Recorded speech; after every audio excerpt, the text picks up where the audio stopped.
c'est que la première implique un changement complet quant à la structure canadienne telle qu'elle résulte actuellement de l'acte octroyé il y a 100 ans par la reine d'Angleterre et qui créa la fédération. Cela aboutira, à mon avis, forcément à l'avènement du Québec au rang d'un État souverain et maître de son existence nationale, comme le sont de par le monde tant et tant d'autres peuples, tant et tant d'autres États qui ne sont pas si valables, ni même si peuplés que le Québec.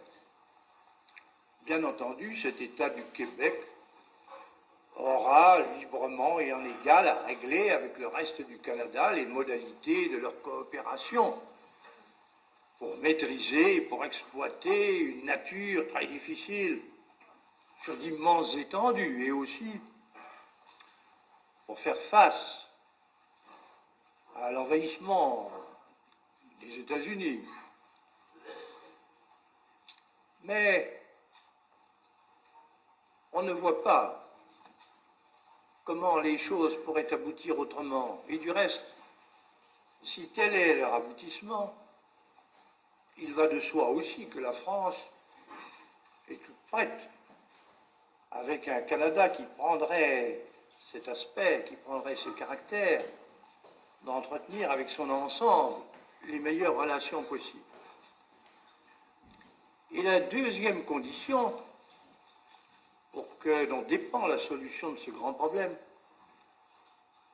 c'est que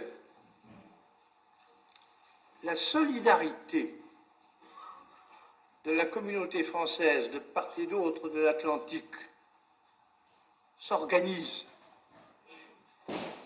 Or, à cet égard, les choses sont en bonne voie. Et la prochaine arrivée, la prochaine réunion à Paris, nous l'espérons, du gouvernement du Québec et du gouvernement de la République, doit donner une plus forte impulsion encore à cette grande œuvre française essentielle dans notre siècle. À cette œuvre devront d'ailleurs participer, dans des conditions qui seront à déterminer, tous les Français du Canada qui ne résident pas au Québec, qui sont 1,5 million.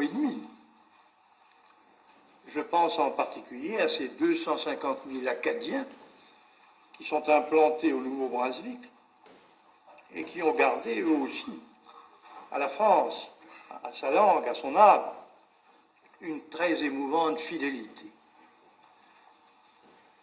Au fond, nous tous Français, que nous soyons du Canada ou bien de France, nous pouvons dire comme Paul Valéry l'écrivait, j'en ai pris note, quelques jours avant de mourir.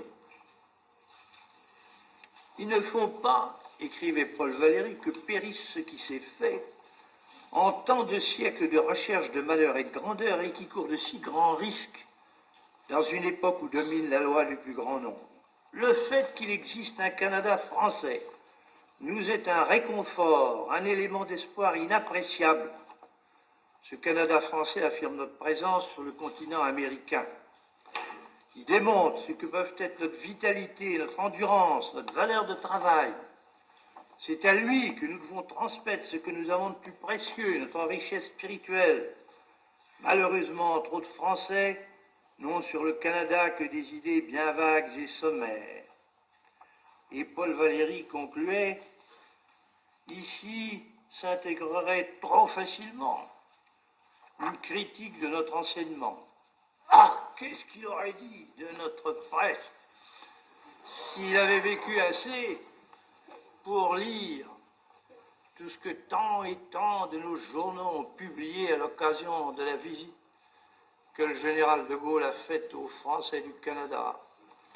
Allons, allons. Pour eux aussi, pour eux surtout, il faut que la France soit la France